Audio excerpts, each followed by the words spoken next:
Всем доброй ночи, друзья мои. Точнее, доброго утра, если честно, уже 5 утра. И вы знаете, я всю ночь работала. Хотела сегодня несколько ритуалов вам показать, полезных, уже сколько дней как подготовила. И как бы все, что нужно для того, чтобы начать съемки. Но настолько устаю, что уже к концу, точнее, к утру я уже никакая. Поэтому уж не обессудьте, я постараюсь или сегодня, или на днях выложить эти ритуалы. Сейчас поговорю с вами немного о ключах и замках в магии. И пойду отдохну, потому что я сегодня поеду за статуэткой. Еще кое-что мне нужно будет приобрести. И, естественно,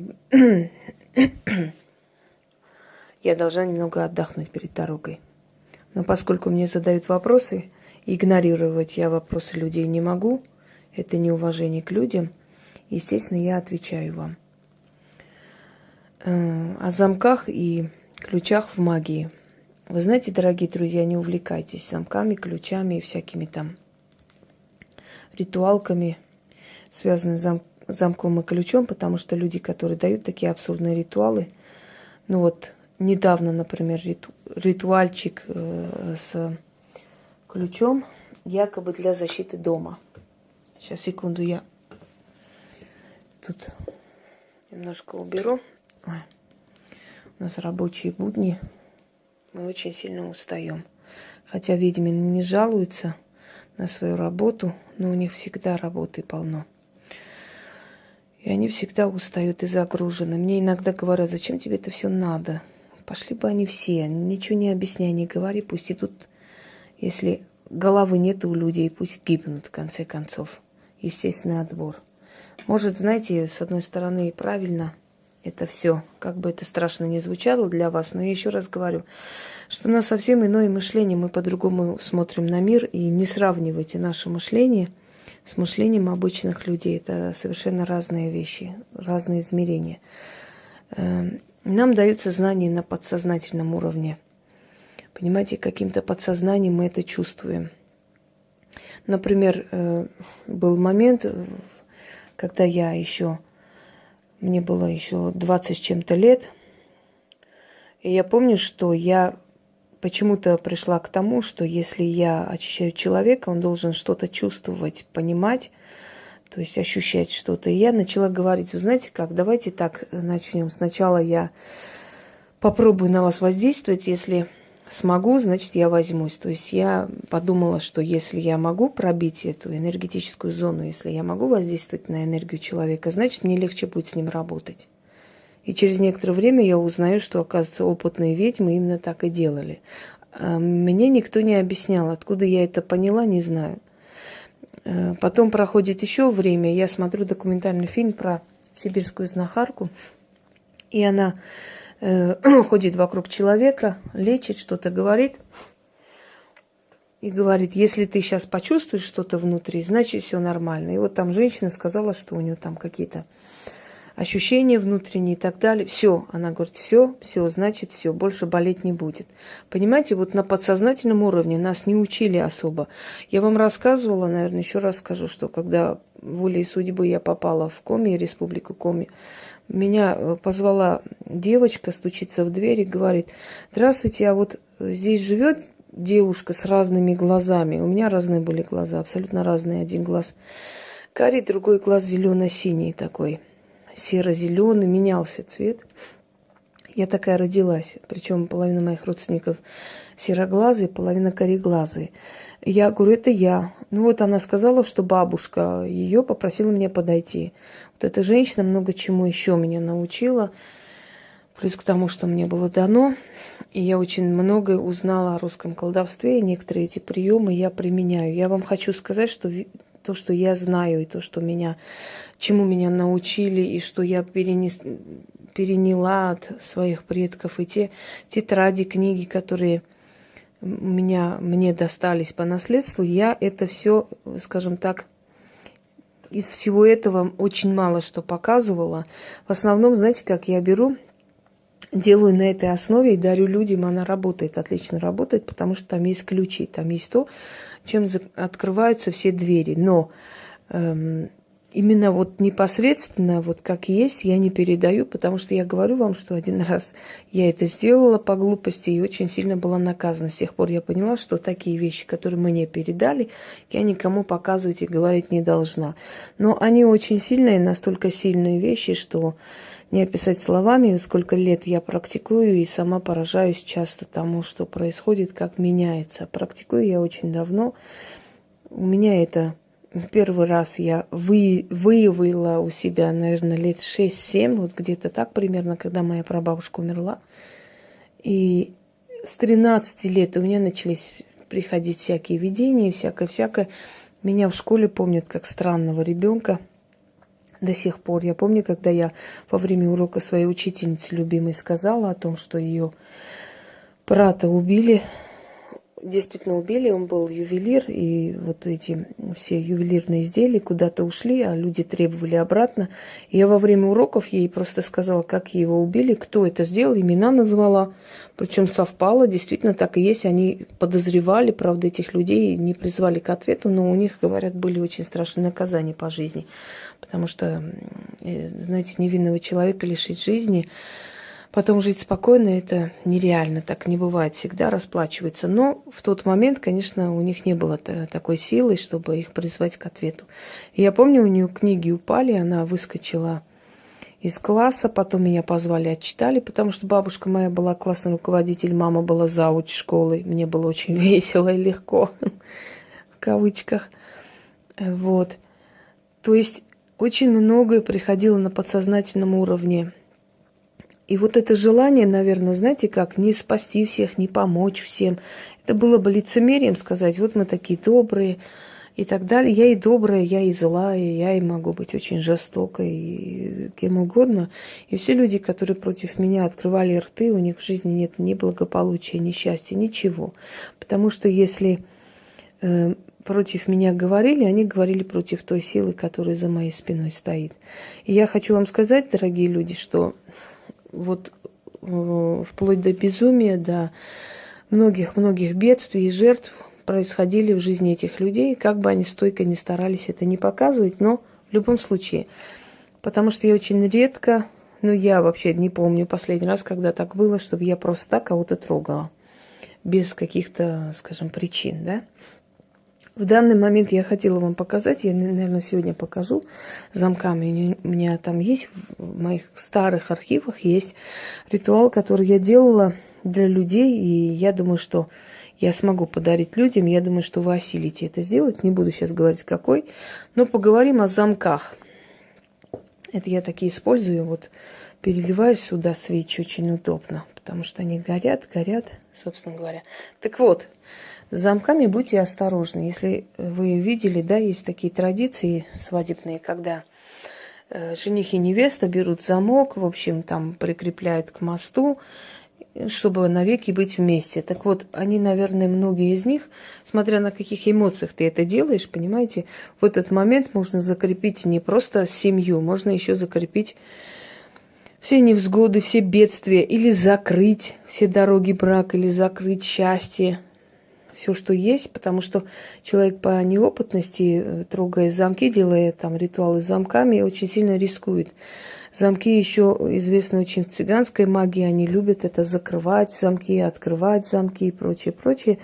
И цыганская магия одна из древнейших, мы это знаем, хотя не все цыгане им обладают, и было бы неправильно сказать, что у всех цыган есть сила, есть что-то такое. На самом деле, точно так же, как и у других народов, среди них тоже выборочные люди это умеют, знают, не все знают. Просто традиция у них такая, сказать, что они все колдуют. Да? Говорят, за колдовство их выгнали из Индии, поэтому они начали скитаться по миру. В общем, это их история, как-нибудь об этом поговорим, хотя я об этом снимала ролик, можете посмотреть, цыганские шувани. Так вот, замки. Был такой нелепый такой ритуальчик, как бы какой-то там с глаз снимать на замок, на дом. Уважаемые люди, замок – это закреп, это как закрытое пространство. Вообще в магии очень часто используются слова ключник, стражник врат, да, тот, у которого есть замки, ключи от знаний, ключи от бездны и так далее. Эти понятия замки, вы понимаете, как слово в магии имеет огромную силу. То есть не просто так каждое слово в магии сказано. Эти слова имеют огромную силу. Если уж психика человека считается материальным, и мысли человека могут воплотиться в жизнь, в реальность, то уж слова тем более. Поэтому к словам и вообще к материальным таким вещам и к определенным терминам в магии нужно относиться очень серьезно. Так вот, замки. Значит, человек показывает, что надо на открытый замок что-то покапать, не знаю, там покрутить и вынести из дома, потом каким-то нищим раздать милостыню. Так вот, учтите, что если вы сделаете такой ритуал, вы вынесете из дома все свое благополучие. Ритуалы выносить замки из дома, нету таких ритуалов на снятие с глаза. Если есть другой ритуал на вынос замков, закрытого замка, закрыть, например, беду на замок, вынести из дома, если сейчас он не свистнет эту идею, еще какую-то хрень не покажет, но открытый замок выносить из дома и раздать милостыню, то есть всему миру отдать свое благополучие. Вы понимаете, что это такое? Вот вы на открытый замок что-то начитали, накапали, накрутили эти свечи, вынесли на улицу. Так вот, вы открыли замки, двери всем ворам, грабителям, убийцам, всем лихим людям, всем властимущим. Значит, семья, которая такое может сделать, открывает двери для себя могилы, тюрьмы, разорения, воров, убийц, хулиганов, не знаю кого.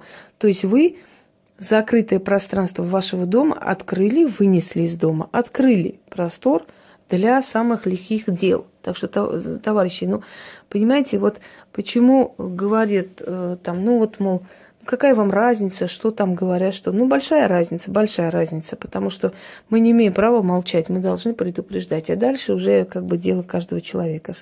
Хотите, прислушайтесь, не хотите, нет мозгов, не прислушивайтесь.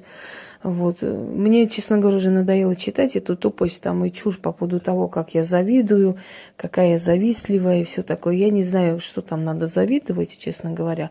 Завидовали всю жизнь мне, я еще никому не завидовала. Я вообще лишена этого чувства зависти. Есть возмущение, есть злость от несправедливости и глупости, но не более того. Так вот, далее, потом снять какой-то открыть беду или снять на замок. Я уж не смотрю на эту хрень. Опять замок, замок, везде замок. Может быть, это самый доступный, один и тот же замок в 20 этих ритуалках сверкает. Дорогие люди, замок – это настолько сильная вещь. И даже в ритуалах окончательное слово, то есть закреп, окончательное слово называют замок в магии, замок. А то, что открывает двери, то есть то, что дает ритуалу сработать, называется ключ в ритуале, ключ в работе и так далее. То есть замок и ключ – это определенная символика, это очень большая сила. Если человек неправильно сделает, он просто закроет все свои жизненные дороги. Если он неправильно сделает открытый замок, вынесет из дома, он откроет свое благополучие, свое счастье всему миру, то есть раздаст еще после этого какие-то нищим. Понимаете, абсурдность состоит в том, что просто от балды какую-то хрень придумывает. От балды. Просто посыпать соль, на соль покапать, почитать какую-то молитву, потом на замок закрыть, на яйцо покапать, это яйцо унести, эту свечу подкрутить, положить и поставить положить под дерево. Конечно, в последнее время они начали уже моими словами говорить и у меня брать. Все у меня берут, это понятное дело. Все даже мои недруги у меня брали, это нормально, потому что очень хочется подражать тебе, не имея мозгов, к сожалению. Да, я вижу, что в объектив попадает. Это демоническое древо. Это подсвечник. Он очень красивый, непростой. Их несколько я видела. А вообще они по заказу делаются. Может быть, это единичный именно в таком варианте. Демоническое древо. Здесь эротические всякие сцены из камня. Но это не важно. Важно то, что я говорю.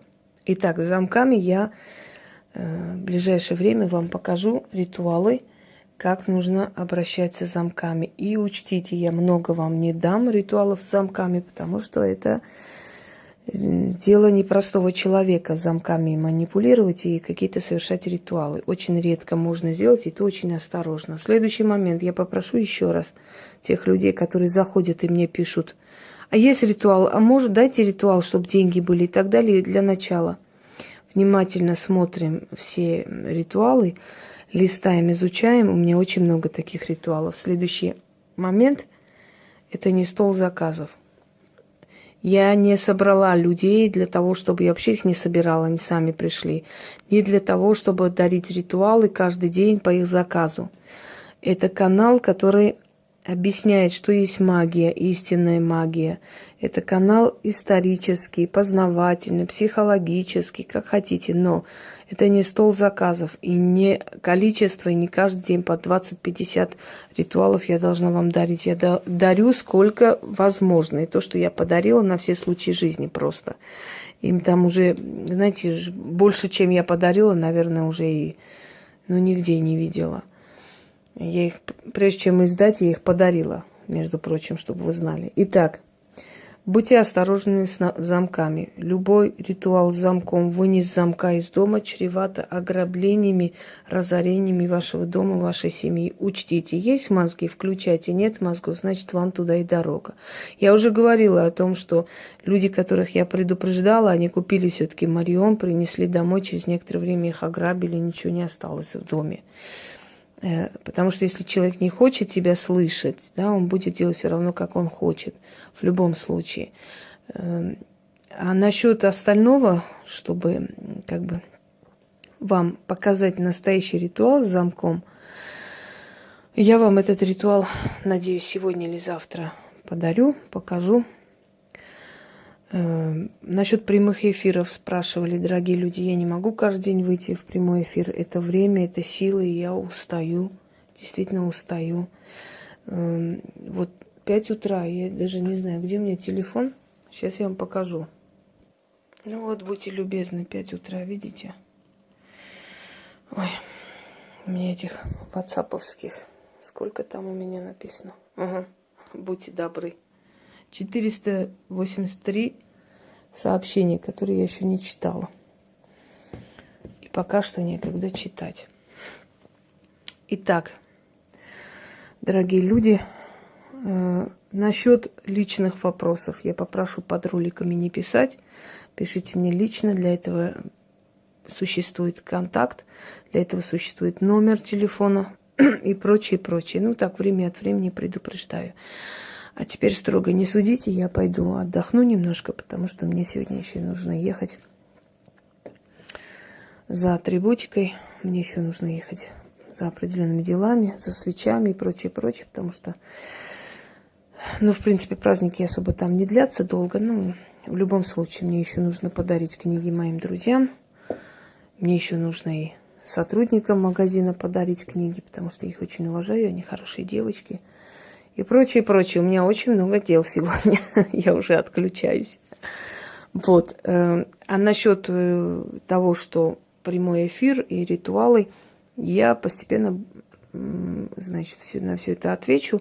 Постепенно буду снимать, потому что, поймите, помимо интернета, помимо Ютуба, у меня есть еще своя жизнь, у меня есть еще работа с людьми.